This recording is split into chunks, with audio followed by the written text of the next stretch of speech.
윤석열 대통령이 반성이라는 표현을 입에 올렸습니다.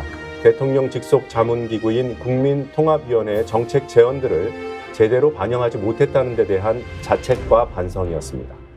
대통령의 반성이 나온 어제 국민통합위 만찬장, 대통령은 이 자리에 여당 지도부, 또 강요, 참모들까지 죄다 불러 모았습니다. 반성뿐만이 아니었습니다. 여권 핵심 인사들 면전에서 김한길 국민통합위원장을 극찬하기도 했습니다. 이날 행사는 통합을 내걸었지만 김한길 위원장을 전면에 내세우는 일종의 선포식 같았습니다. 김한길은 집권 세력의 구세주일까 아니면 당을 깨는 기술자일까? 스픽스가 마련한 여의도 정복 프로젝트 디톡스. 오늘도 박지원 전 국정원장, 이준석 전 국민의힘 대표와 함께합니다. 안녕하세요. 안녕하세요. 네, 두 분 인사 말씀 부탁드립니다. 뭐 잘 있었습니다. 네. 이 대표께서는 16일에 기자회견 하셨잖아요. 뭐 여러 지금 번 대한민국에서 제일 바쁜 것 같아요. 좀 파란만장한 일주일을 보냈습니다. 저희가 지난주에 만난 다음에. 아니, 더 바쁜 분은 김건희 여사고 두 번째 바쁘신 분. 네. 갑자기 지난주에 보궐선거 때 점쟁이 문호 비슷하게 돼가지고 그 뒤로 한 일주일 동안 많이 시달렸습니다. 16일 기자회견에서 눈물을 보이셨잖아요. 뭐 여러 방송에서 말씀하셨습니다만 얘기를 안 할 수는 없어서 어떤 의미로 받아들일 수 있을까요?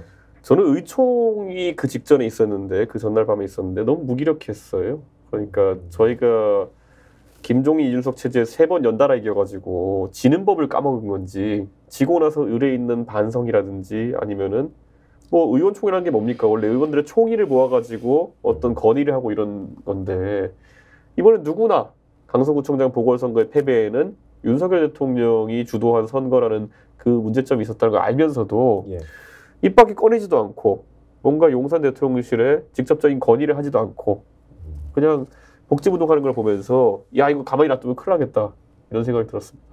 근데 그것 때문에 우신 건 아니잖아요. 그 얘기를 근데 하다가 제가 이제 거기에 이제 윤석열 정부에 좀 고쳤으면 하는 걸 쭉 열거 했는데 하필이면 첫 번째가 최상병 건에 대한 박정훈 대령의 처우 이런 거였거든요. 그런데 와, 이게 윤석열 대통령이 경제나 외교는 뭐 잘하려고 하다가도 못할 수도 있고 좀 성과가 늦게 나고 이럴 수 있는 건데, 적어도 이 공정과 상식이라는 모토를 생각해 봤을 때 이 윤석열 대통령이 옛날에 스타검사 출신이잖아요. 그렇다면은 그때 사람에 충성하지 않습니다라는 말로 뜬 분인데, 지금 박정훈 대령한테 하는 걸 보면은 그 상징 자산이 다 무너져가는 것 같아요. 그러니까 그게 너무 안타까웠습니다.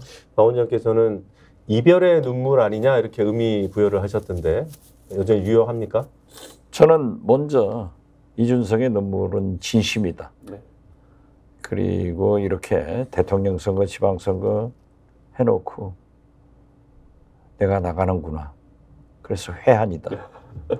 앞으로 미래에 대한 각오다. 이렇게 표현을 했는데 저는 변함이 없습니다. 제가 그 눈물을 저도 진심이라고 생각하는데 그렇게 사람마다 딱 감정이 북받쳐 오르는 지점이 있잖아요.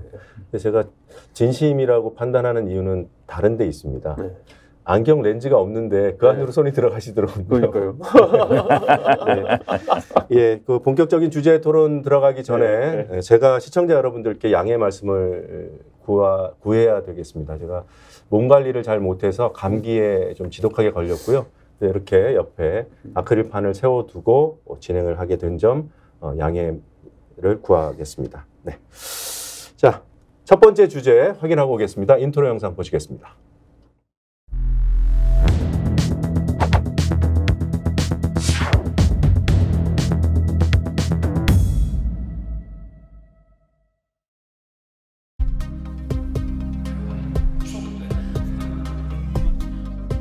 생각보다 대통령 쪽에서는 뭐가 잦으면 뭐가 나온다고 요즘 들어서 신당 얘기를 많이 하더라고요. 그래서 저는 야, 이거 되게 시간표를 빨리 돌리네, 이거 2배속으로 돌리네 이런 생각을 하고 있습니다. 우리 대통령. 12월쯤 이게 저는 뭐 이게 떠날 것인가 남을 것인가 떠난다는 거 신당을 한다는 거 이거는 뭐 늘 열려 있는 선택지고 그거는 뭐 최고의 수단이고요. 네.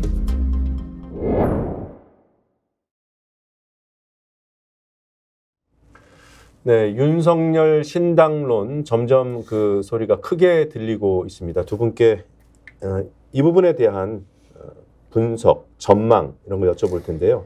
원장님, 현실성이 어느 정도라고 보십니까? 저는 만약 강서 선거에서 승리했다 하면 가능성도 있었지만은 예. 저렇게 참패한 다음 윤석열 신당의 동력은 완전히 상실했다. 할 수 없다.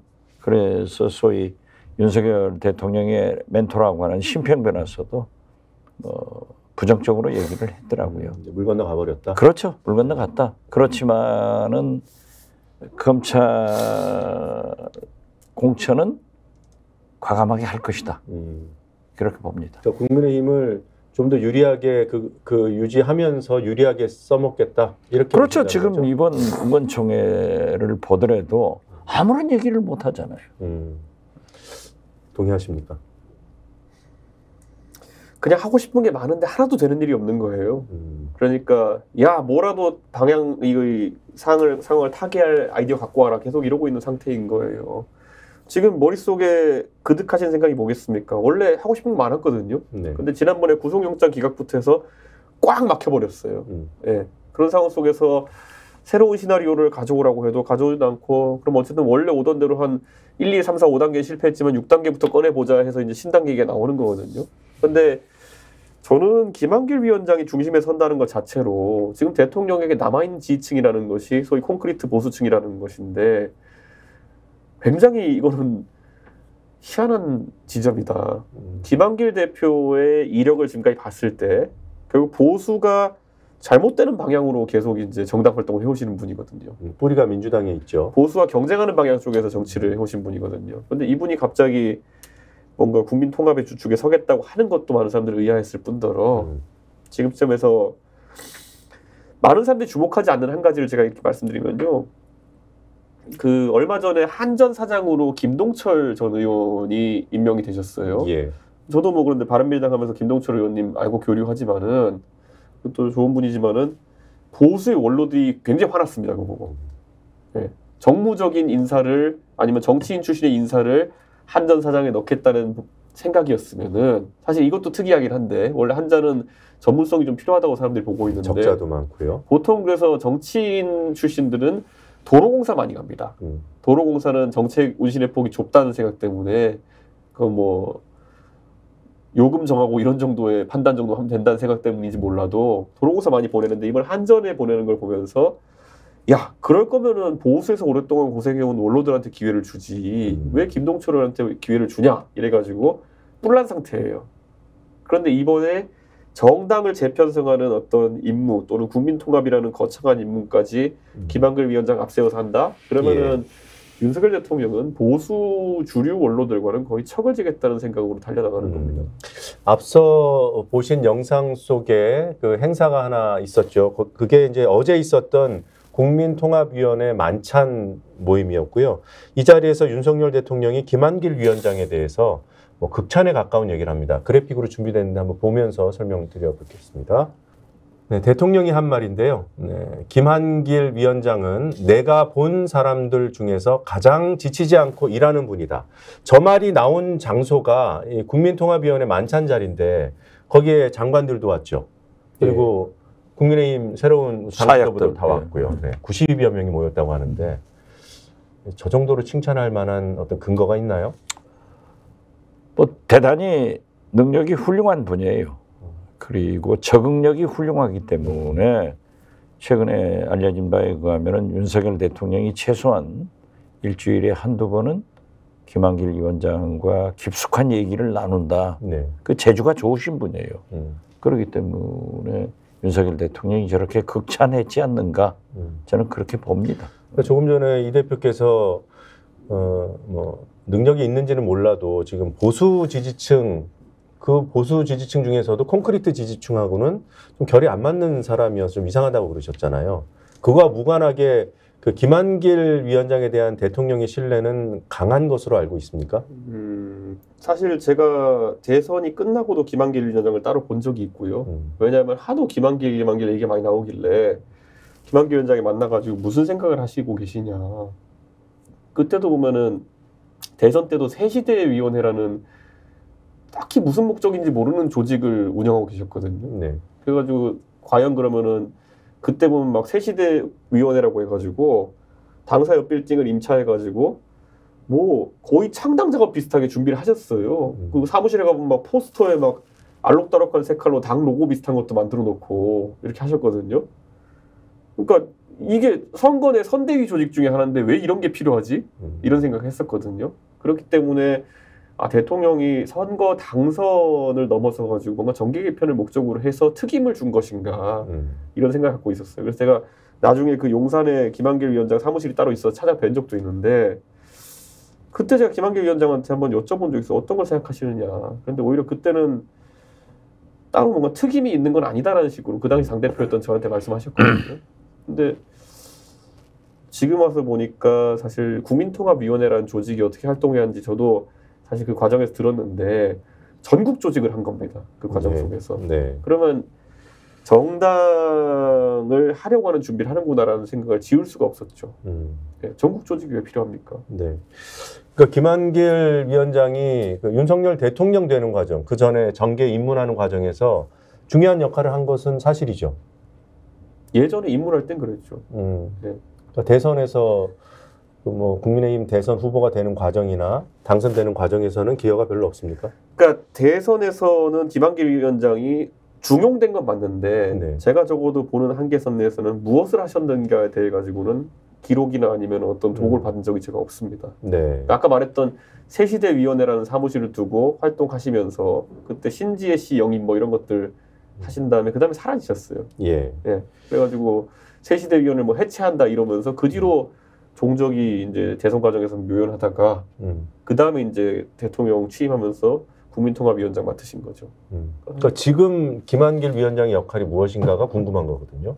조금 전에 박 원장께서는 신당론 자체가 현실성이 없다고 하셨으니까 김한길 위원장이 아무리 능력이 출중하다 하더라도 그럼 그 프로젝트, 계획 이런 것들은 이제 뭐 현실성이 없다 이렇게 보시는 건가요? 저는 뭐 처음 윤석열 대통령이 정치하시면서 대통령이 되시면서 신당을 창당하겠다 하는 생각은 강했을 것 같아요. 예. 그렇기 때문에 김한길 위원장이 그러한 역할을 했는데 사실 국민통합위원장 하면은 통합의 의미는 보수와 진보 그런 통합도 있겠지만 동서의 통합 이런 게 더 절실하거든요. 그렇기 때문에 저는 국민통합위원장은 기왕 넘어간 사람끼리 박주선 전 의원이 하는 것이 원칙이지 왜 김한길 대표가 하느냐라고 했는데 아무튼 그 집 식구들이니까 몰랐죠. 네. 그렇지만은 줄기차게 창당을 준비한 것만은 사실인 것 같아요. 예.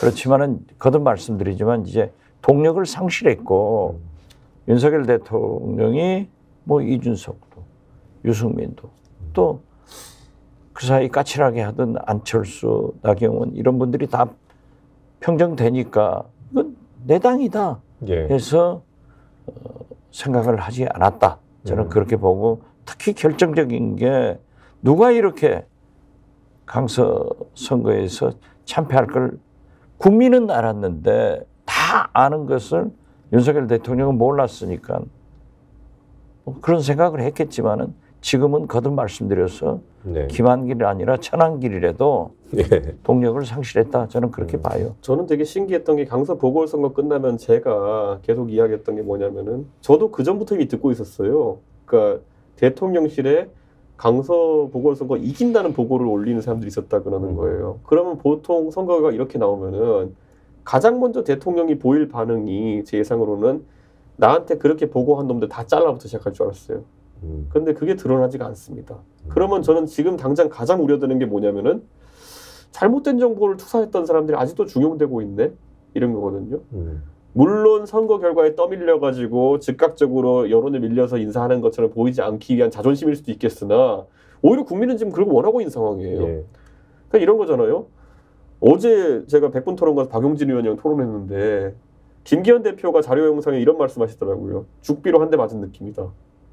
근데 박용진은 이렇게 묘사했어요. 아니 국민은 야구방망이로 때렸는데 맞은 사람이 죽비로 맞았다 그러면은 보고 있는 국민은 얼마나 허망하냐. 예. 근데 지금 약간 그런 상황이 되어가는 분위기예요. 왜냐면은 전혀 아프지 않은 척 갑자기 국민통합위원회 이런 활동 보고 같은 걸 하고 있거든요. 예. 저는 이거 굉장히 위험하고 아까 원장이 말씀대로 창당 동력까지 가기에는 이게 뭐 사실 이렇게 해서 뭐 껍데기 창당하고 이런 거는 할 수도 있고 아니면 뭐 새로운 뭐 조직을 띄울 수도 있겠지만은 사람이 들어와야 되는 거거든요. 예. 왜 들어오겠습니까? 지금 보면은 출마하려고 들어오는 사람들이 들어오겠습니까? 지금 이 상황에서. 그래서 저는 약간 동력이 떨어졌다고 봅니다. 박 원장님은 동력이 떨어져서 현실성이 없다. 이 대표님은 동력이 떨어졌지만 뭐 할지 안 할지 지금 아직은 모르는 상황인데 이렇게 정리하면 될까요? 또 어떤 사람이 잘못된 보고를 올리고 있겠죠. 그렇죠. 그게 제가 볼 때는 좀 중요할 수도 있을 것 같아요. 강서구청장 그렇게 공천하면 질 걸 다 아는데 대통령실은 이제 밀어붙였잖아요. 그렇죠. 원인이 대통령이죠. 복권. 김기현 대표가 그래도 공천하지 않으려고 하니까 귀책 사유가 있어서 내가 복권했는데 웬소리? 네. 공천했잖아요. 예. 그래가 모두 투입해서. 그래서 두 분 말씀이 잘 이해가 되는데요. 네.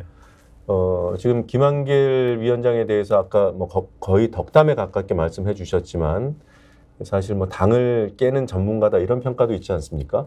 뭐 과거에 김한길 대표가 어떤 행보를 보여왔는지 12년 전 영상을 한번 보고 말씀 이어가겠습니다. 역동적인 경선의 중심에 있는 기호 3번 김한길입니다. 노무현 대통령이 더 그리운 요즘입니다. 본 여사가 키우는 진돗개 새끼 난 것 한 마리 분양해 주시겠다고 했는데 저는 그 강아지의 이름을 당당이라고 지었습니다. 노무현 대통령의 삶을 관통하는 오직 한 가지 정정당당이라고 생각하기 때문입니다.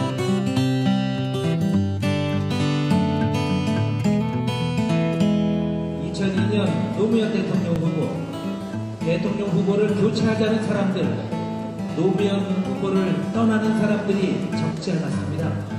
저는 그때 노무현 대통령과 합류했습니다.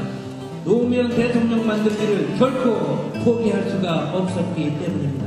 동화마을에 다녀오면서 마음이 참참했습니다. 노무현 대통령 생각하면서 마음이 아팠습니다. 노무현 그분은 반칙 없는 정정당당한 정치하자고 주장했는데 밀실에서 당권 나누는 반칙 정치하고 노무현 그분은 권위주의 타파하자고 맞서 싸웠는데 패권적 개파 정치로 당내 국회의원과 당원들을 줄 세우게 하는 정치, 이런 정치를 노무현 대통령이 보신다면 얼마나 기가 막히겠습니까 여러분? 노무현 대통령이 얼마나 기가 막혀 하겠습니까 여러분?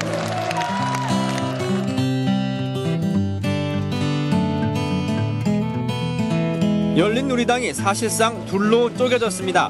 노무현 대통령과도 분명한 선을 그었습니다. 대통령의 정치적 개입은 단호히 거부할 것이라고 강조했습니다. 탈노무현 정치를 실현하기 위해서는 우선 노무현 대통령이 만든 틀, 노무현 프레임에서 벗어나는 일이 필요합니다. 기획 탈당을 통한 신당 창당은 노무현 프레임이고 사실상 열린우리당의 재창당에 지나지 않습니다.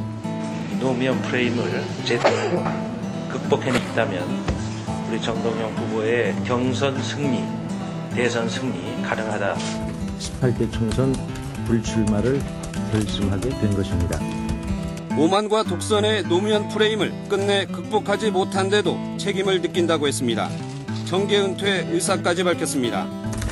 다시 정치에 돌아올 생각을 가지고 있지 않습니다.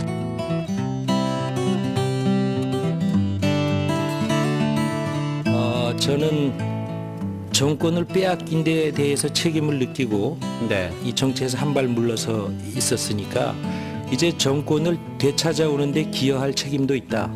기여하는 역할이 무언가 이렇게 고민하고 있던 중에 느닷없이 서울시장 선거라는 이 중요한 상황이 벌어진 겁니다. 3, 4년 동안 세상하고 어느 정도 거리를 두고 살았어요. 네. 주로 뭘 하고 지내셨어요? 뭐 보고 싶었던 책들도 보고 글도 좀 쓰고 수입이 되는 일은 안 했죠.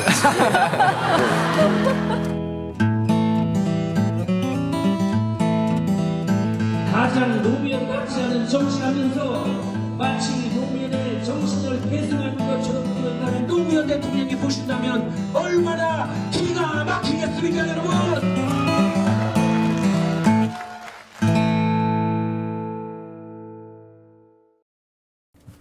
웃기만 하시는데 어떤 생각이 드십니까? 제가 김한길 통합위원장의 상당 부분을 알고 있는데 예. 또 저하고도 때로는 좋았고 나빴고 그런 게 있었는데 제가 알고 있는 모든 것을 진짜 얘기를 해야 되는가 지금 고민하고 있습니다. 신당이 정말 구체화되면 말씀하시겠습니까? 가능성이 떨어진다고 하셨지만 혹시 윤석열 모르잖아요. 신당? 네. 저는 못 남아요. 못 나와요. 그런 동력이 전혀 없어요. 우리 국민을 윤석열 대통령이 그렇게 얕보니까 강사의 결과가 나온 거예요. 네. 지금 모든 국민이 다 아는데 윤석열 대통령만 모르는 거예요. 김한길 통합위원장의 재주가 특출한 게요. 모시는 높은 사람의 혼을 빼는 데는 최고입니다. 그러니까 천하의 김대중 대통령도 한때 김한길만 찾았어요. 그래가지고 제가 상당히 그건 안 됩니다. 제 말씀을 많이 듣는데도 절대 김한길을 믿어가지고 문화관광부 장관 제 후임으로 보냈잖아요. 네. 보내놓고 지금 저렇게 부지런히 꾸준히 지치지 않고 일한다고 하는 칭찬을 윤석열 대통령이 하는데 김대중 대통령은 저렇게 일을 안 하는 사람을 내가 어떻게 그렇게 알았을까? 혼을 잘 빼요. 네, 그 정도로 듣겠습니다. 다른 당 얘기를 해보죠. 여기 당사자 중에 한 분이 계셔서 그러니까 더 재밌죠. 그런가요? 네. 어느 분이 먼저 말씀해 주시겠습니까? 유승민, 이준석 신당 이제 구체화되는 겁니까? 유승민 의원과 저는 어떤 소통도 하지 않았습니다. 그리고 할 계획도 지금으로서 없습니다. 유승민 의원이랑 저랑 정치적으로 철학이 비슷한 건 맞겠죠. 그런데 지향점이 같은지는 의문입니다. 유승민 의원은 바른정당을 할 때도, 바른미래당을 할 때도, 새로운 보수당을 할 때도, 지금 다시 이제 국민의힘을 할 때도 한 가지 확실한 거는 대구 경북 지역의 성골이라는 인식을 본인이 갖고 있습니다. 그런데 언젠가 이 나쁜 놈들이 가고 나면은 내가 대구 경북의 적자로서 보수의 헤게모니를 잡고 정치하겠다는 생각으로 지금까지 어려운 길을 걸어온 겁니다. 근데 이거를 일순간에 유승민 의원이 바꿀 것 같지는 않고요. 저는 제가 지향하는 정치가 있다면은 결국 정치가 지역 구도에서 조금은 세대 구도로 바뀌길 바라는 측면이 있고 오히려 경제적 계급 구도로 바뀌었으면 하는 생각이 있고 그렇기 때문에 그런 측면에서 지향점이 다르면 정치라는 건 정당이라는 건 어떤 기반을 두고 물론 최대 다수의 국민을 대표하려고 하겠지만은 어떤 사람들을 위한 정치를 하겠다가 명확해야 되는데 그 지점에서 유승민 의원과 일치하지 않을 가능성이 상당히 있다 봅니다. 저도 그 말씀을 듣고 깜짝 놀랐어요. 저는 사실 지금까지 이준석 대표와 유승민 전 대표 간의 부단한 대화를 해서 역할 분담을 참 잘하고 계시는구나 이렇게 했는데 지금 이준석 대표가 전혀 소통하지 않고 있다. 그런다고 하면은 다른 정치인이 얘기했으면 저도 안 믿을 거예요. 그렇지만은 이준석 전 대표가 얘기하는 것을 저는 진실로 받아들여요. 그렇다고 하면은 퍼즐이 참 어려워지죠.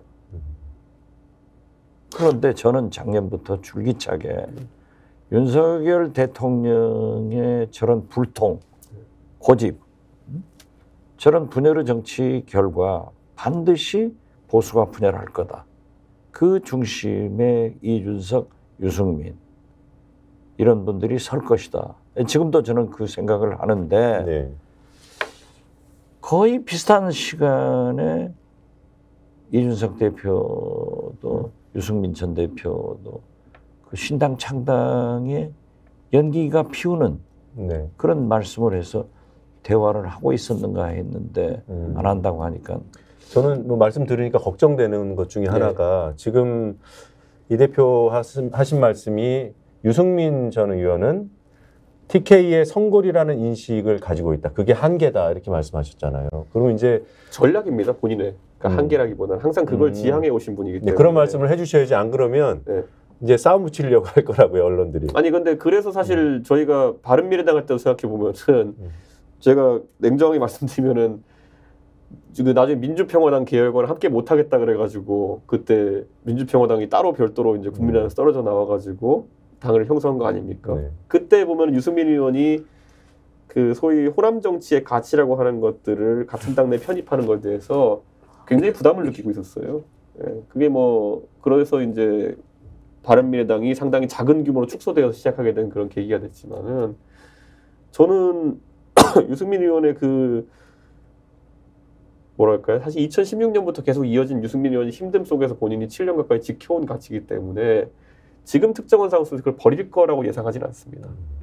그럼에도 불구하고 더 큰 가치가 있다면 같이 할 수 있는 거 아닙니까? 유승민 의원은 철학을 중요하게 생각하는 인사입니다. 그러니까 예를 들어 안철수 의원은 우리가 잘 알지만 실용을 많이 얘기했던 사람이고 중도주의 뭐 이런 걸 얘기했던 사람이지만은 유승민 의원은 본인이 보수주의자요 공화주의자로 얘기하는 분입니다.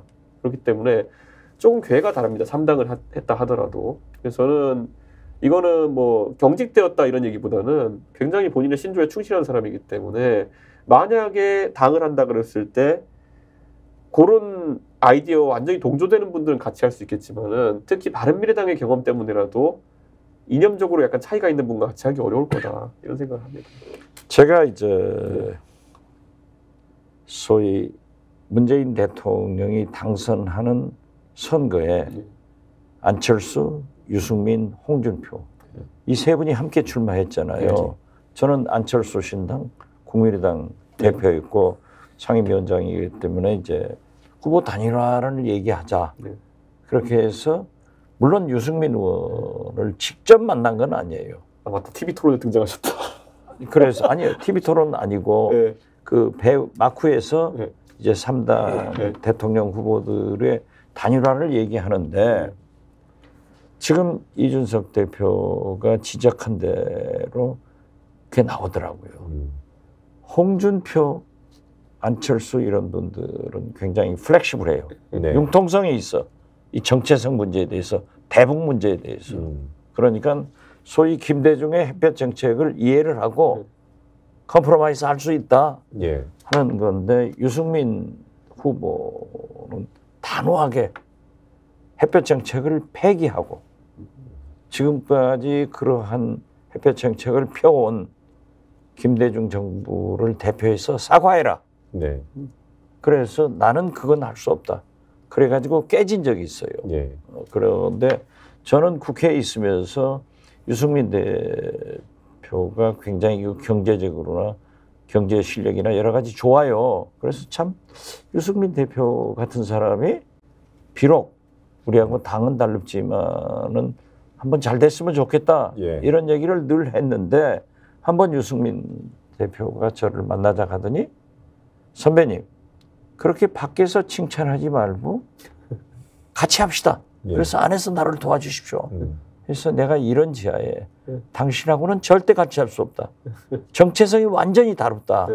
라고 했는데 지금 말씀을 듣고 보니까 그런 게 확신이 돼요. 또 그리고 박근혜 대통령한테 탄압받아가지고 공천 어려워질 때 제가 유승민 대표한테 그런 얘기했어요. 더 싸워라. 그리고 처참하게 당해서 탈당해가지고 왜 대구를 못 떠났냐. TK를 못 떠났냐. 강남의 무소속 가도 국회의원 당선되고 그렇게 돼야만이 대통령 후보가 될 수 있다. 그런데 절대 안 떠나더라고요. 그래서 제가 유승민 의원은 대구 경북을 1m도 벗어나지 못하는 사람이다. 그런 얘기를 한 적이 있어요. 그 TK를 못 벗어나는 게 정체성 때문인가요? 본인이 뒷걸음질 치는 행동을 잘 안 하는 분입니다. 본인이 세운 목표에서 투퇴하는 경우를 잘 못 봤거든요. 그래서 그거는 유승민 의원의 성격이고 그게 장점도 많다 봅니다. 저는 아까 제가 TV 토론 얘기를 한 거는요. 안철수 후보랑 TV 토론하는데 거기에 박지원 원장님이 등장하신 적이 있어요. 유승민 후보. 네, 그래요. 네. 그래서 안철수만 됐든 옛날에 뭐 평양대사가 생기면 박지원 원장 보낸다고 하셨는데 그렇게 하실 겁니까? 뭐 이렇게 질문하고 그래가지고 그게 한번 회자된 적이 있었는데 유승민 의원은 하여튼 본인이 국방위원장을 했기 때문에 군사 문제나 아니면은 또 경제학자이기 때문에 경제 문제에 대해 가지고는 본인 신념을 벗어나는 분들과 교류를 상당히 하기 힘들어합니다. 대신 나머지 사회 문화적인 문제에 대해서는 굉장히 개방적이거든요. 그러니까 그게 특징이고 그렇기 때문에 유승민 의원이 거꾸로 말의 일관성을 항상 유지하고 가는 편입니다. 그 부분에 있어서 본인의 철학이 확실하기 때문에 경제와 안보에 대해 가지고는 거기에 벗어나는 사람과 함께 할 수는 없지만 반대로 본인이 시류에 따라 가지고 말을 바꾸고 이런 분은 아니기 때문에 그게 일장일단이 있는 그런 측면이 있다고 저는 평가하고요. 지금도 안 바뀌었을 겁니다. 그렇기 때문에 저 같은 경우는 예를 들어 한미동맹 같은 걸 이야기할 때 지난번에도 한번 얘기한 것 같지만은 우리가 한미동맹을 중시하는 건 맞지만 보조해서 제가 미국에서 살았던 경험으로 봤을 때는 지금의 미국은 제가 살던 미국과 다르다. 미국이 변하면 우리도 어느 정도 조금은 변해야 된다 정도의 스탠스를 저는 가져가거든요. 근데 유승민 의원이 과연 그런 변화가 생겼을지는 저도 한동안 얘기 안 해봐서 모르겠는데 그 변화의 폭에 따라서 같이 할 수 있는 사람의 스펙트럼이 정해지겠죠. 네, 인물론은 이 정도 하고요. 네. 유승민 의원이 만약에 당을 하자고 제안하면 그런 뭐 한계, 문제, 그런 특징 때문에 같이 못합니까? 아니면 그럼에도 불구하고 같이 합니까? 예를 들어 이런 겁니다. 유승민 의원에 대해 가지고 제가 아까 제가 지향하는 정당이라고 하면 TK 지역을 기반으로 한 정당도 아니요. 그러면 만약에 제가 정당을 한다고 하면은 세대 간의 어쨌든 갈등이라는 걸 풀어내는 정당이 되도록 한다. 그럼 그런 아젠다에 대한 명확한 입장들이 필요할 텐데 제가 2018년도에 책을 썼어요. 그래가지고 그때 바른미래당 시절에 제가 책을 썼는데 그 책에 이제 그 추천사를 유승민 의원한테 부탁했어요. 네, 추천사를 뭐라고 쓰셨냐면 이 책의 내용에 다 동의할 수는 없지만은 읽어보길 권한다 뭐 이런 거예요. 그런데 그 책의 내용이 대부분 이제 세대 관점에서의 어떤 아젠다 이런 거였는데 그러다 보니까 야 뭐 이런 추천사를 써주나 이런 생각한 적도 있었지만은 하여튼 그 지점에서 이견을 좀 좁히지 않으면은 그게 쉽진 않습니다. 그러니까 정치인의 덕목 중에 하나가 자기 정책 원칙은 중요하죠. 그렇지만은 늘 국민과 또 다른 정치인과 토론을 해서 합치점을 만들어가는 건데 유승민 전 의원의 경우에는 그러한 것이 막혀 있다 이렇게 들리네요. 저는 유승민 의원은 오히려 저는 창당보다는 아마 무소속 선택하는 가능성이 높지 않나. 저는 그런 생각을 합니다. 이준석과 함께하면 신당을 하겠지만 아니면 무소속 TK 출마 이렇게 이해도 됩니다. TK가 아니라 저 강남 출마하실 것 같습니다. 이번에는 한 번도 얘기해 본 적이 없지만은 제가 바른정당 때 저희 그 투표 결과 나온 걸 제가 한번 다 분석해 봤었거든요. 지난 2017년 대선에서 서초구 잠원동에서 제일 인기가 좋습니다. 반포와 잠원에서 인기가 좋습니다. 거기서 유승민 의원이 다른 곳에서 전국 평균 6.몇 프로, 6.7%인가 득표했는데 서초, 잠원, 반포 쪽에서는 15에서 20 가까이 나옵니다. 그 대선에서 그 정도면은 지금 가도 상당한 지지세가 있을 것이다. 저는 그렇게 판단하고 명분이 좋습니다. 결국 거기에는 검사공천이라는 것이 예상되고 있기 때문에 충분히 세게 붙어가지고 본인이 체급이나 이런 거 과시할 수 있는 선거구이기 때문에 오히려 대구보다 나올 수 있다. 제가 유승민 의원이 앞에 계시면 그런 조언을 할 겁니다. 그 지역구가 홍익표 민주당 원내대표가 나온다는 여기는 서초, 을이고 여기는 서초, 갑이 제가 겁니다. 반포, 잠원. 네, 알겠습니다. 네, 뭐 여러 가지 변수가 많이 돌출되겠죠. 지금 뭐 정확하게 예측하기는 힘들 것 같고요. 비록 유승민, 이준석 신당 이렇게 명명돼 있지만 여러 가지 복잡한 사정들이 더 우리가 모르는 사정들이 있을 것 같습니다. 더 괴롭혀드리면 안 돼요. 함에도 불구하고 저는 지금도 이준석, 유승민 신당의 가능성을 가장 높게 보고 있습니다. 네. 거기에 김종인 전 비대위원장이 역할을 할 것이다. 네. 그렇게 되면은 김종인 전 비대위원장은 우리 이준석, 유승민 다 사이가 좋거든요. 예. 거기에 금태섭, 양양자까지 어떤 보수층도 신당으로 뭉쳐지지 않을까 저는 네. 그렇게 보고 있습니다. 뜨끔하네요. 안 그래도 김종인 위원장 한번 찾아뵈려고 하고 있었는데. 네, 카피 나왔습니다. 이준석 곧 김종인 만난다. 워낙 자주 만나 뵈니까 그건 뉴스는 안 됩니다. 그래요? 네. 신당 얘기가 나오는 마당의 만남이면 조금 의미가 다르지 않을까요? 그게 아니라 이번에 그 경북 봉화 지역에서 그 송이버섯이 좋은 게 하나 입수돼가지고 좀 선물로 드리려고. 같이 진짜 아니, 그것 때문이 저 감기 걸렸는데. 예. 아, 진짜 그것 때문에 뵈려고 네. 하고 있었습니다. 네, 알겠습니다. 제가 뭐 이 대표님 말씀 들으면서 저도 그렇게 뭐 아주 순진하게만 듣지는 않습니다. 이게 되게 어려운 일이 됐을 때 감동이 생기는 거잖아요. 근데 지금 너무 유승민, 이준석 신당이 기정사실화 되는 것처럼 보도가 나오고 있어서 거기에 대한 견제 아니신가? 뭐 이런 생각도 하면서 들었습니다. 네, 뭐 언론인의 촉은 제가 부정하지 않습니다. 제가. 예. 알겠습니다. 오늘 첫 번째 주제는 이 정도로 하고 두 번째 주제 확인하고 오겠습니다.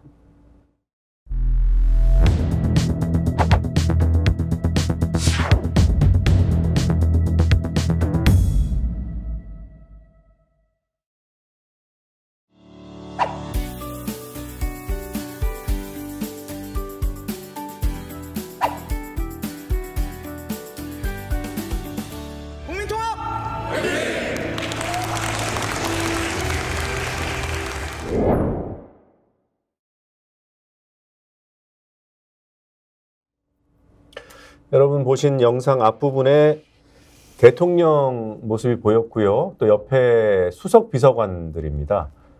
그제 야외 분수정원에서 회의를 한 장면, 대통령실이 공개한 사진이었습니다. 저는 좀 한가롭게 봤거든요. 지금 시점상. 어떻게 보이십니까? 그냥 뭐 위장쇼 하는 건데 저는 솔직히 관심이 없어요. 아, 그래요? 네. 근데 왜냐하면은 네. 거기 국민통합위원회 90명 만찬장에서도 당정 소통을 해라. 네. 심지어 오늘은 비판적인 언론과도 더 많은 접촉을 해라. 네. 이런 지시가 있었다고 그래요. 그러면서 윤석열 대통령이 내가 전문가니까, 내가 다 아니까 이런 거 하지 마라. 근데 그렇게 하는 분이 누구예요?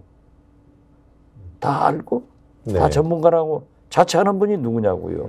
그래서 저는 진짜 좀 잘했으면 좋은데 저게 아니잖아요. 예.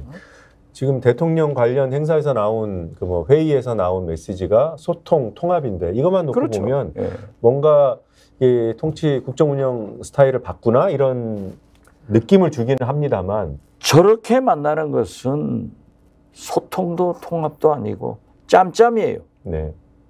반대 세력과 만나서 얘기하는 것이 소통이고 그래서 통합의 정치로 가는 거지 저는 진정성이 없다고 봐요. 네.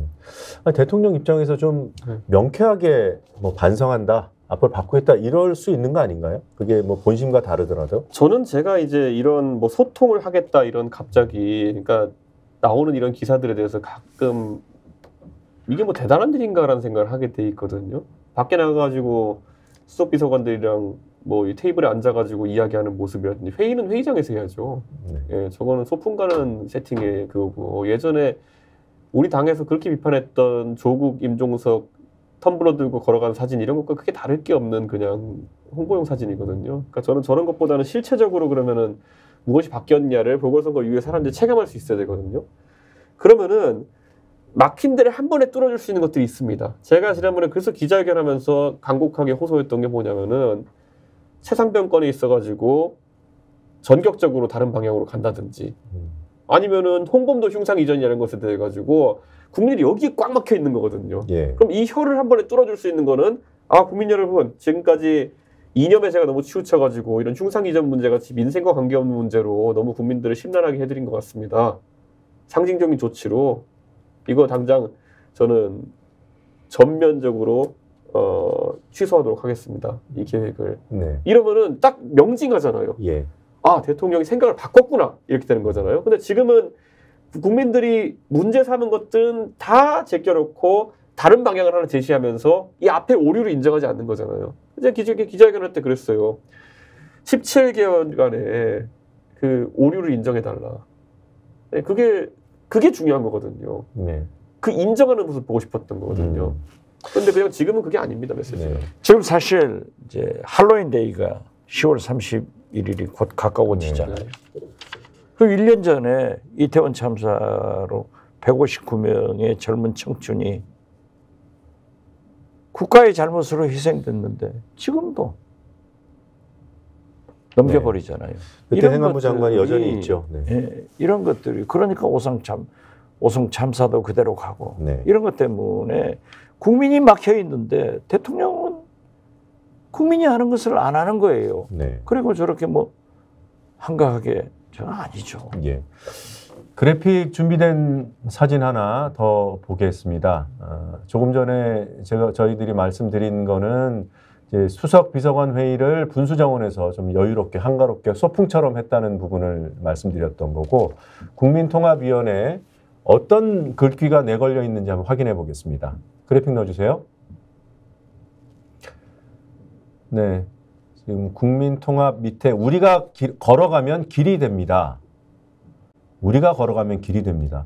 지금 국민의 질타를 받고 있는 입장에서 우리가 표준이야 뭐 이런 얘기도 들리는데 제가 좀 과하게 해석한 건가요? 이 대표님은 어떻게 보십니까? 저 사람들이 길을 내는 거죠. 국민의 길이 아니니까 문제 아니에요. 저는 대통령의 사진사를 제가 추천했거든요. 원래 유승민 의원 사진 찍던 사람이에요. 지금 대통령 사진 하고 계시거든요. 근데 묘한 게 뭐냐면요.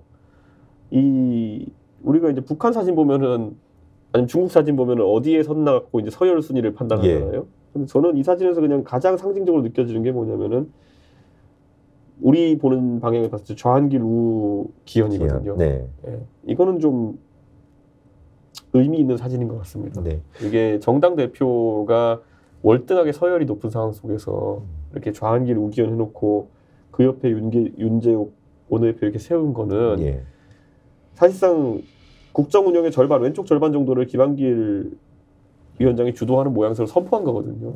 저는 이거는 간단한 사진이 아니다 저는 생각합니다. 그 참석한 사람들이 여럿이어서 그 강요들은 따로 찍었던데 다른 사진에서는 한동훈 장관이 대통령 또 바로 뒤에 서 있더라고요. 배후인가요? 제가 한 가지 웃긴 거 말씀드릴까요? 나중에 자료화면 집어넣을 수 있을지 모르겠지만은 대통령 취임식 찍을 때 보통 취임식 뒷자리가 야당 대표거든요. 네. 저는 화면에서 빼더라고요. 그때 박지현, 윤호중이 민주당 공동 비대위원장이 있거든요. 그 둘을 안 치고 저는 그 왼쪽에 카메라 안 보이는 곳에 안 치더라고요. 야, 이것도 굉장히 특이하다. 그런 생각했는데 왜 그렇게 신경 쓰는지 모르겠지만 사진배 진짜 신경 많이 씁니다. 그렇기 때문에 이 사진이 의미하는 바는 권력 구도를 얘기한다 생각해 봅니다. 네, 알겠습니다. 이 자리에서 나온 대통령 발언 한 가지 더 같이 보면서 말씀 나누겠습니다. 그래픽 준비된 대로 띄워주십시오. 이게 이제 국민통합이 만찬장에서 나온 발언인데요. 반성이라는 키워드가 들어가 있어요. 그래서 저는 일부 언론에 뭐 반성, 대통령 반성 언급 이런 기사가 있어서 정말 이러면서 기사를 봤더니 국민통합위 활동과 정책 제언들은 본인에게 많은 통찰을 줬다. 이것들이 얼마나 정책 집행으로 이어졌는지 저와 본인과 내각이 돌이켜보면서 반성하겠다. 그러니까 국민통합위원회의 조언을 못 받아들인 점을 반성한 거예요. 반성하는 거지 국정 전체가 아니에요. 그러게요. 사실 저런 거 저 말씀보다는 아까도 얘기했지만 내가 전문가다. 내가 다 안다 하는 것을 버리고 국민통합위원회 그 공유해서 해라. 이건 이제 국민통합위원회를 제일 앞세웠는데 비슷한 얘기가 계속 반복이 돼서 질문을 이렇게 드리겠습니다. 강서구청장 선거 끝난 다음에 이제 국민의힘 당직이 개편됐습니다. 이건 용산 작품인 거죠? 저 지도부가 살아있는 것 자체가 용산 작품이기 때문에 개편도 당연히 그렇겠죠. 저 지도부가 사실 이렇게 생각해 보십시오. 이것도 박용진 의원이 얘기한 건데 선거 이기고 나가지고 이기 지도부 출범시키는 경우 본 적이 있어도 선거 지고 나가지고 자기들이 이기 지도부 출범시키는 거는 대한민국 헌정사에 처음일 겁니다. 그래도 일부 언론은 친윤 색채가 좀 옅어졌다고 긍정적으로 평가를 하더라고요. 아니 그러한 것도 있어요. 그렇지만은 좀 보십시오. 강서 선거 패배 후에 조중동 보수지마저도 이렇게 해서는 안 된다라고 지적한 데 많더라고요. 예.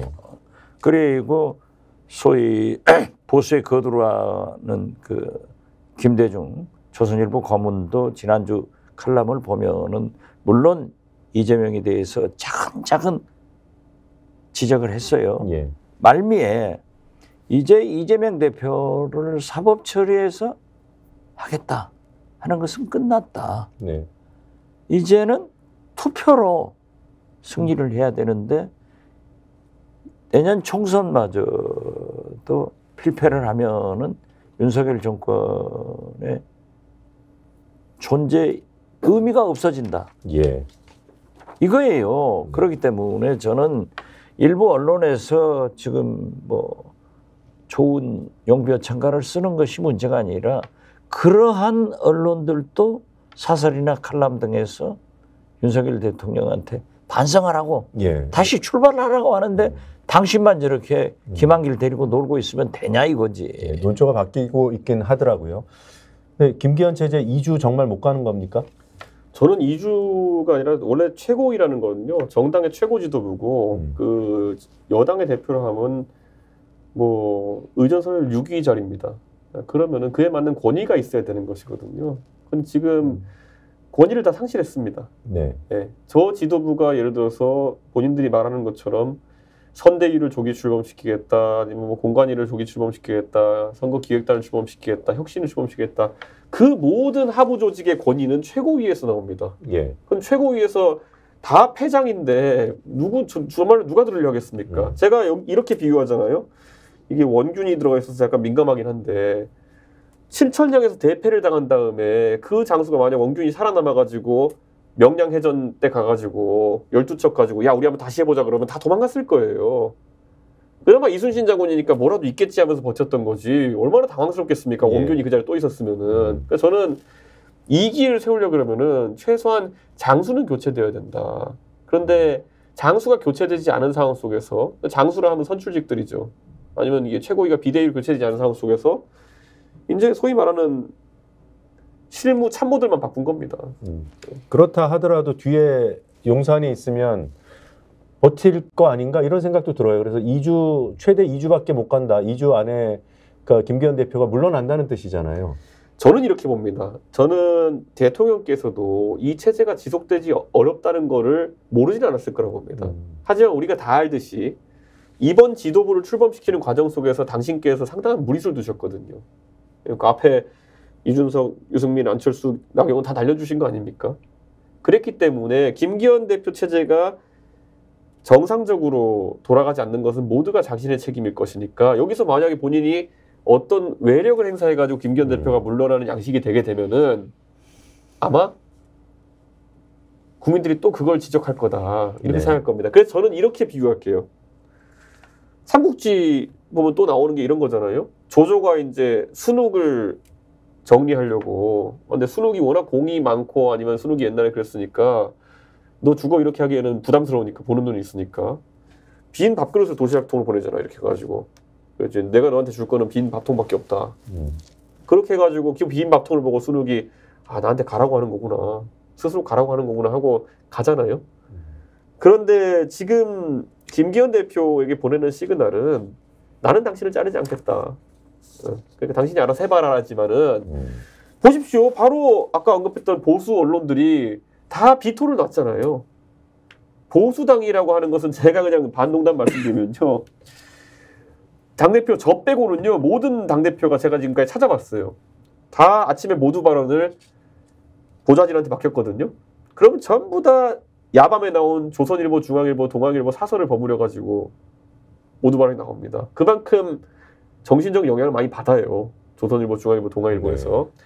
그런데 그 신문들이 이 체제를 인정하지 않고 있다고 하는 거는 말 그대로 지금 부정당한 상태입니다. 이게 오래 가진 않을 겁니다.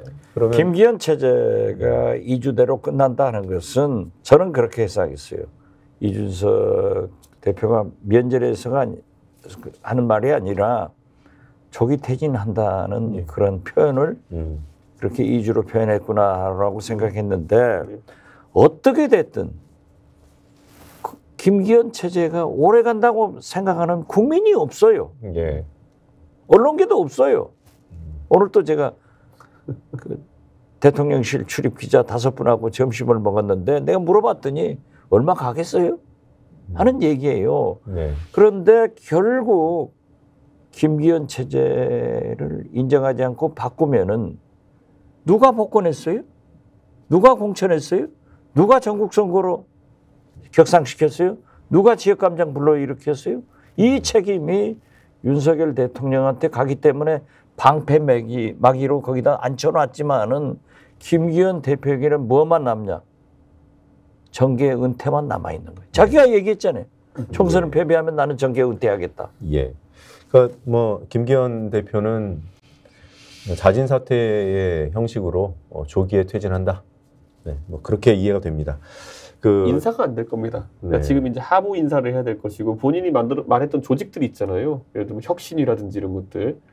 혁신이 발표가 원래 제가 알기로는 금명간 될 거로 알고 있었는데 다음 주로 미뤄진다는 얘기가 있습니다. 그거는 적어도 이 상황에서 구색이 갖춰진 혁신위를 출범시키는데 상당한 난항이 있다는 것을 의미하는 거겠죠. 혁신위원들도 뭐 혁신위원회가 목적이 아닐 텐데 지금 상황에서 가자마자 뭔가 위상이 흔들릴 만한 조직에 참여하려 하지 않을 겁니다. 아니 그러니까 최고위원하고 당직자하고 카톡하다가 기자한테 걸려가지고 지금 난리가 났는데 거기도 보세요. 책임진 임명직 정책위 의장을 사무총장으로 임명한다고 하니까 김기현 체제 끝났네. 곧 쫓겨나네. 네. 이런 거예요. 이런 거. 그런데 누가 그걸 하겠어요? 이번에 KBS인가 라디오 가서 김예지 신임 지명직 최고위원이 인터뷰를 하는데 진행자가 이런 질문을 했어요. 만약에 당과 용산 간에 어떤 문제가 생기면 조율하는 역할도 하셔야 되고 이렇게 하시는 거 아닙니까? 그랬더니 뭐라고 김예지 의원이 솔직하게 답했냐면은 저에게 그런 역할이 주어질까요? 그러니까 이게 지금 이 뭔가 대외적으로는 우리가 새로운 걸 해보기 위해서 새로운 지도부를 준비했습니다 이런 건데 들어가는 사람들도 그렇게 뭐 이게 롱런하겠다 생각 안 하는 것 같아요. 하나만 더 짚어보겠습니다. 뭐 어차피 대통령 측근 그룹, 뭐 대통령실에 있는 사람들이나 내각에 있는 사람들이 이제 내년 총선 출마 준비를 하고 있잖아요. 그렇죠. 그러면 뭐 자연스럽게 그 빠진 부분을 메꿔야 될 텐데 이 참모진 교체나 개각 폭을 어느 정도로 예상하십니까? 저는 뭐 우선 대통령실장은 추경호 부총리가 예산 통과되면은 국회로 갈 거 아니에요? 네. 그렇기 때문에 상당히 대폭이 될 것 같아요. 총리는 안 바뀌나요? 출발해서. 총리는 안 바꿀 것 같은데. 인준이 있으니까. 인준이 있으니까. 네. 그런데 제가 그 얘기했으니까 홍익표 민주당 원내대표가 절묘하게 10월 달에 한동훈 장관 탄핵하지 않는다. 11월 달에 가서. 그래야 헌재에서 인용 혹은 기각되더라도 그 사이에는 못 나가요. 사표를 못 내. 그러니까 총선 출마를 막아버리고 총리 죽어도 안 된다. 이런 걸 잘 하고 있더라고요. 아무튼 보면은 저는 총리 못하죠. 네. 그럼 이 대통령 참모 그룹은 많이 바뀔 것 같고 내각은 어느 정도 어디가 1순위라고 보십니까? 못 바꿔요. 내각은 못 바꾼다. 아니 청문회 리스크를 그렇게 겪은 다음에 지금 여가부 장관 하나 다시 찾아도 트라우마가 생길 것 같을 텐데. 못 바꾸는 게 아니라 할 사람이 없어요. 안 한다는 거예요. 추경호 부총리가 용화대 가버리면 거기 채워야 거기는 지금 소폭으로 할 김기대 대통령 실장이 경제 관료니까 그리 가겠죠. 서로 자리를 바꾼다. 아니 바꾸는 게 아니라 추경호 경제부총리는 내년 총선 출마를 위해서 어차피 가는 거니까 그렇게 갈 수는 있겠다. 그래서 많이 간다고 하지만은 어렵죠. 그러게요. 하여튼 뭐 여러 설들이 나올 텐데 대통령 참모들이 총선에 출마하는 것만 뭐 사실상 팩트로 보이고 나머지는 그에 따른 뭐 진영 교체나 개각 이런 것들은 참 지난한 과정이 예상됩니다. 저는 지금 이제 용산에서 또 그리고 출마를 위해 가지고 나올 사람이 얼마나 될까도 약간 봐야 될 것인 게 제가 아는 모 대전에 출마하려고 준비하던 인사가 사실 대전에 사무실도 이제 준비하고 출마를 위해 활발하게 움직이다가 지난주에 포기하고 상경했습니다. 네. 그 말인즉슨 가서 공천 경쟁을 하는 것도 의미가 없다. 지금 여기서 뛰어가지고 공천을 받는다 한들 대전이 전패할 것 같다는 생각을 한다고 저한테 전했거든요. 그러면 이제 이런 걸 근본적으로 풀어내지 않으면 전국이 다 막히는 겁니다. 인사 적체도 생기고 네. 안에서 지금 사실 뭐 대통령실이라는 게 일이 많고 뭐 박봉이고 한데 하는 일에 비해 가지고 이거 하는 거는 나중에 공천 받고 싶어서 하는 사람들 많거든요. 근데 이 사람들의 퇴직금입니다. 이걸 못 챙겨주면은 급료를 못 받은 군대, 퇴직금 못 받은 군대 이런 사람들은 반란 일으킵니다. 그러니까 저는 지금 그리고 대선 때 우리가 아는 사람 말고도 이번에 녹취록도 터지고 있지만은 뭔가 매달려서 지금 요구하는 사람들이 많을 거라고요. 예. 우리는 모르지만은. 근데 이 사람들 민원 해결 못 해주잖아요. 그게 정권 3년차, 4년차의 정권이 가장 위험해지는 요소입니다. 2년차 정도까지는 사람들이 참아요. 나에게도 기회가 있겠지. 그런데 3년차, 4년차 갔는데 내가 아무것도 없어? 그럼 그때부터는 진짜 그런 적도 없는 겁니다. 그게 레임덕 대통령은 제가 똑같은 얘기를 자꾸 합니다만 바뀌어야 돼요. 대통령 당신이 바뀌지 않으면요. 내년 총선 끝나면은 물리적으로도 3년 차예요. 정권. 레임덕이 옵니다. 예. 물리적으로도. 그런데 특히 이 국민의힘 의원들은 권력의 줄을 잘 서는 DNA가 있고 민주당 의원들은 잘 투쟁하는 DNA가 있어요. 떠오르는 태양한테 줄 서지 지는 태양한테 줄 서냐고요. 그래서 저는 윤석열 대통령이 다음 대통령 안 나올 거 아니에요. 대통령도 안 나올 거 뭐 국회의원도 안 나올 건데 지금 바뀌어야 돼요. 네. 지금 솔직하게 바뀌지 않으면 진짜 험한 꼴 당합니다. 예, 원장님이 이렇게 애둘러 말씀하시지만 안 바뀔 거를 알고 저는 안 바뀐다고 봐요. 예, 알겠습니다. 그래도 저는 약간 다른 게 저분이 촉구해야지. 제가 저분이랑 극한 대립까지 예전에 대선 때 갔던 이유는요. 사람이 한계점에 다다르면 어떤 행동을 하는지 보면 되거든요. 근데 제가 그때 나 선대위 안 할게 하고 저 지방 가 있고 이랬을 때요. 다 시시각각 그 당사의 사무실에서 어떻게 소리 지르시면서 무슨 말씀하셨는지 토시 하나까지 다 전해 듣고 있었어요. 그런데 굉장히 불안해 하십니다. 그러니까 지금도 누군가가 말이 되는 대안을 제시했을 때는 그쪽으로 방향을 틀 가능성이 있어요. 그때도 대선 지면 어떡하냐에 대해서 굉장히 고민 많이 하셨던 거로 전 기억해요. 그러니까 숙제도 풀었겠죠. 물론 뭐 굉장히 불쾌한 마음으로 푸셨죠. 그런데 어쨌든 결정적일 때는 움직일 겁니다. 근데 너무 늦지 그러나 그때는 대통령이 되는 것이 목표이기 때문에 수정할 수 있었지만은 지금은 대통령이기 때문에 저는 내가 전문가다. 내가 제일 많이 안다. 그 얘기한 그 말씀이 당신의 얘기라고 저는 생각해요. 제가 전해 들은 바가 있는데요. 그 대통령과 정말 가까운 분이 주변에 최근 우리 어떻게 해야 되냐라고 질문하셨다고 합니다. 그래서 그 질문을 받은 분이 정말 오랜만에 연락 왔구나라고 얘기하시더라고요. 네. 혹시 박시성을 가진 분입니까? 아닙니다. 아닌가요? 박지원 아닙니다. 아니 지금 보면 특히 조선일보에서 윤석열 대통령과 불가분의 관계에 있는 그 원로들을 인터뷰를 하더라고요. 네. 그건 나는 그렇게 생각해요. 조선일보가 윤석열 대통령이 이걸 좀 읽어보고 바뀌어라 하는 가이드라인을 주고 있는 것 같아요. 저는 되게 놀랐던 그 시리즈물이거든요. 지금 기사에 나오고 있는데 송상현 교수 같은 분, 천안함 그 임평기 상사의 모친 되시는 분, 저도 자주 만나 뵙고 했는데 그 모친 분이 굉장히 이제 심성이 올곧으신 분인데 그런데 평소에 그렇게 정치적 발언을 많이 하시는 분은 아니거든요. 그런데 굉장히 고차원적인 정치적 발언을 그분의 말씀으로 지면에 실었어요. 그런데 그러면 이게 의미하는 게 뭐냐면요. 이게 진짜 조선일보가 전달하고 싶은 메시지인 겁니다. 그렇죠. 이걸 반박하려면 이 천안함 유족과 싸워야 되는 겁니다. 절대 싸울 수가 없어요. 반박할 수도 없고. 네. 근데 이게 진짜 꼭 어느 정치학자가 얘기했으면요. 내가 전문가야. 이상한 소리 하지 마 이럴 수 있지만은 천안함 유족이 했을 때는 네. 완전 다른 거거든요. 네. 저도 그 기사 봤는데 굉장히 비중 있게 글쎄요. 조선일보의 의도가 보입니다. 저는. 아니, 그건 잘하고 있는 거예요. 아주 잘했어요. 제가 대통령을 변화시키려면은 그러한 방법도 필요하다 나는 그렇게 봐요. 네, 알겠습니다. 오늘 두 분 말씀 뭐 대체로 다 같은 방향의 말씀이셨는데 대통령이 과연 바뀔까? 이 부분에 있어서는 조금 전망이 달랐습니다. 어떻게 되는지 지켜보도록 하고요.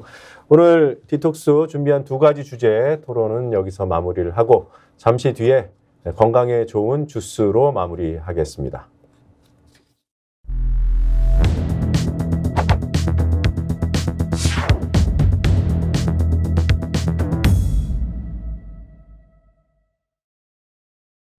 곧 죽어도 핑크를 마시는 그냥 마시는 거예요 이제? 네, 끝날 때 한번 짠하고요. 일단 드십시오. 예.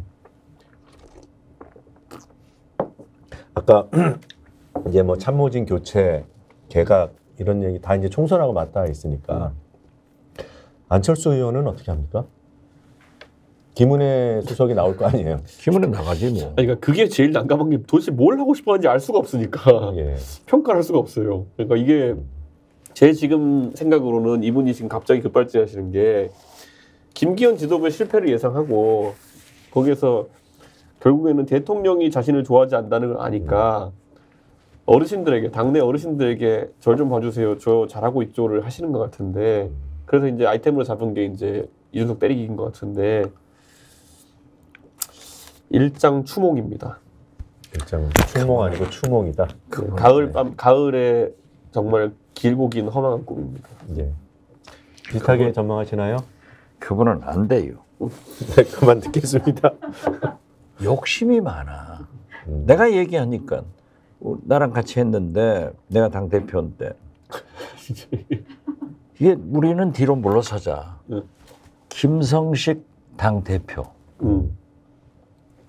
지금 전라북도 지사는 김관영 원내대표를 세우고 우리는 뒤에 서서 손학규 서울시장 내가 저기는 천정배도 설득해서 천정배 경기도지사 다시 광주에서 소환하자. 안철수 부산시장 네. 정동영 전북지사 광주를 박주선한테 그렇게 하라고 해도 자기는 죽어도 안 한다고 하니까 박지원 전남지사 해서 광주에 아주 젊은 신인을 하나 발굴해보자. 이렇게 서가지고 오늘은 서울, 내일은 부산, 모레는 수원 이러고 다니면은 좀 미친놈들 나왔네? 하다가도 그래도 김성식, 김관영 젊은 친구들하고 뒤에 서 있으면 그림이 되지 않냐. 이런 지하에 딱 거절해. 자기가 때문에 서울시장하고 대표를 해야겠다 이거죠. 예. 그럼 망한다 떨어지고. 전에 하신 말씀입니다. 끝까지 안 하더라고요. 예, 알겠습니다. 오늘 마무리 이제 진짜 하겠습니다. 제가 정치 외치면 복원으로 화답해 주시기 바랍니다. 정치! 복원!